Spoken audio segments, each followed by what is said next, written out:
Now that the dust has settled, my brief interlude into rage has subsided and a regular commenter pointed me to an interesting video on the topic of Street Fighter V, I wanted to revisit an old video idea from a while back. We're going to talk about the concept of casualization of video games and the benefit that all gamers get from it. So let's talk about that in the comments below, but first, my opinion. I'm Tarmack and this is Feature Creep.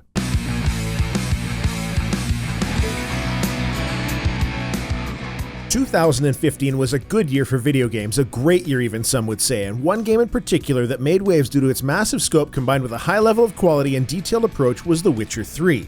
During their fervor following The Witcher 3 release, CD Projekt Red did an interview with Eurogamer where the devs flat out said that they couldn't have made the game that they did with the size and scope that it had if they had not released it on the consoles, even though that meant that they had to make adjustments to the rendering engine, which inevitably resulted in a graphical downgrade much to the chagrin of hardcore PC enthusiasts.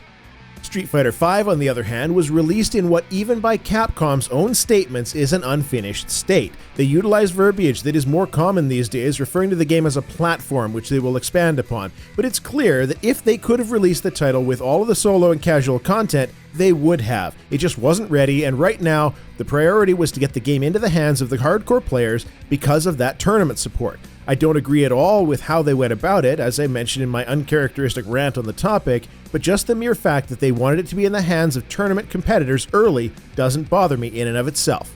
I am a hardcore gamer. I'm not a hardcore player of any particular genre, but as gaming comprises a significant portion of my leisure activity, it's safe to say that I'm not a casual player, and I can understand the perspective of hardcore gamers. I remember raiding 5 nights a week in World of Warcraft, and I was furious when looking for group and looking for raid systems were put in. All of a sudden, those dirty casuals were seeing content that I had worked weeks to be able to see. How dare Blizzard slap me, one of their most ardent supporters, in the face like that? Over time, though, I came to a different realization, and one that amused me greatly. World of Warcraft, a game that I, for a period of a few years, took very seriously, was actually a casual game, even before Looking for Group and Looking for Raid were added. I had never played EverQuest, but after making a few friends in WoW who had, I learned about the possibility of permanent equipment loss in an MMO, having to grind a level because there was no other way to get that experience, and so on. Blizzard had created a game that was already more casual friendly than any MMO before it, and the whole reason why I even had raid content to bash my head against was because of casual players. If WoW had been a full-on hardcore experience, it would never have been anywhere near as successful as it turned out to be. To bring this back to the Street Fighter V issue, a lot of the hardcore players arguing in support of Capcom releasing the game unfinished is that they don't realize they're arguing against the success of their own game. Here are some numbers for you. Only about 14% of all people who own Street Fighter IV have won 10 or more multiplayer matches according to Steam achievements. Not ranked matches, just regular ones. If 86% of your customer base hasn't won 10 or more matches online, it's really hard to make the argument that a majority of Street Fighter fans are playing the game for the multiplayer. As Steam is a pretty sizable community, we can use these numbers as statistically significant. They're unlikely to be vastly different on consoles, but even if you double the number of people that have won more than 10 matches, it's still only 28% of the people who bought Street Fighter IV.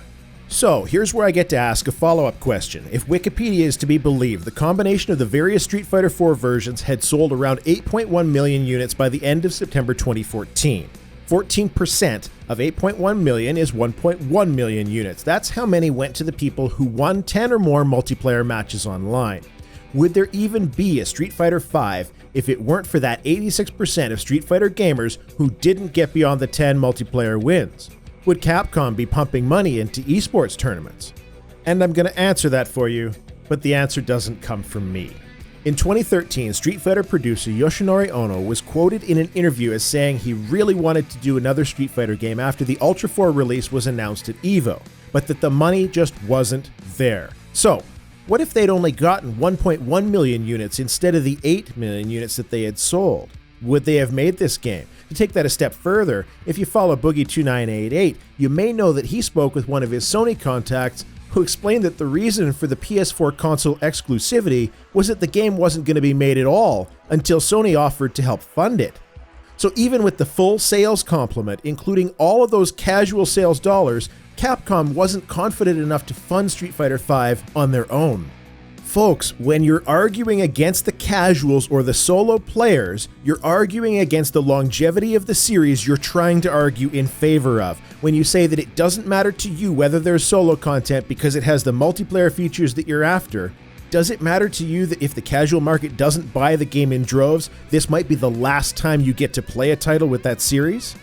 This is one of a number of problems that exist with the bad business practices going on in the game industry as I see it. In order for games to be successful long-term, they need great sales in the short term, at least on the AAA side of the house. They need large-scale casual adoption, and as a result, they need things that the casual players want. Fighting games need single-player modes for this reason. All of these multiplayer-only shooters that we're getting in the recent past and near future could well see the same issue crop up. It's also worth mentioning that as esports grows, who do you think is watching these hardcore players work their magic? It's going to be the casuals. In the beginning, I think it would have been safe to say that the only people watching tournaments were other hardcore-ish players. That's changing rapidly. Esports are moving in the direction of regular sports for viewership breadth. With that change, however, those people who are watching need to be able to at least somewhat understand and enjoy the game as well. And they get that enjoyment and understanding by playing it. Why is Hearthstone such a runaway success in esport viewing for such an otherwise ridiculous but fun game? It's because it's accessible. The bigger the consumer base for a game, the bigger the audience for its esports events. And the bigger the audience, the more tournaments will happen, and the more all of you hardcore guys and gals will be able to enter and get involved with, which is so much of the argument that I've heard in favor of what Capcom is doing. This whole issue is a full circle, and I did a very poor job describing the truth of that in the previous video. I stand by the line that I ended it with: if you want to support or defend anything, at least have a reason to do so. That line is completely valid when dealing with gamers arguing online. What was poorly chosen were a few of the insults that I tossed out along the way. The fact of the matter here, though, is that if you or someone you know argues that Capcom is right in making this decision, you should consider a few things. Is it a good idea to alienate the majority buyers of fighting games, and this series in specific, because that's what's happening? Will reviewers come back in June to give Street Fighter V a second chance when it's complete? Because that lack of completeness is one of the reasons the game didn't get consistent 9s and 10s. Will those alienated solo players upset over the game they got refund it, or consider buying Street Fighter VI in the future if that game is even made? You're arguing against the longevity of the title that you are so enthusiastic about. This is a huge mistake, and it's why people like myself throw a Jackie Chan meme face at the screen every time we see someone arguing against their own self-interest. When consumer rights, customer-centric business models and such are the norm, we as gamers win. This is true in essentially every situation, and Capcom is not acting in a customer-centric way on this issue. As I said in the other video on the topic, it really frosts me to see gamers arguing against gamers as customers. Maybe people don't realize it, but that's what they're doing. Make no mistake, friends, the more that we argue amongst ourselves, instead of focusing on what is undeniably a degradation in the overall customer focus of the video game industry, whether each change directly affects you or not, the more of these bad business moves we're going to see. It's already too late to roll back microtransactions because an entire generation of preteen and teen kids have grown up not knowing anything else. Give it another 10 years and even more restrictions will be in place. Make noise where you can when shady business is being conducted, even if it doesn't directly affect you.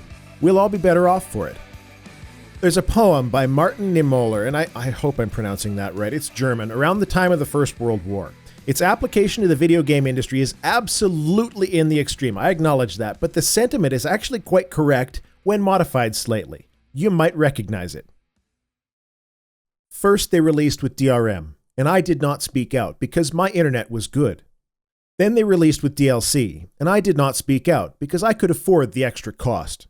Then they released with microtransactions, and I did not speak out because I could play enough to unlock them in-game.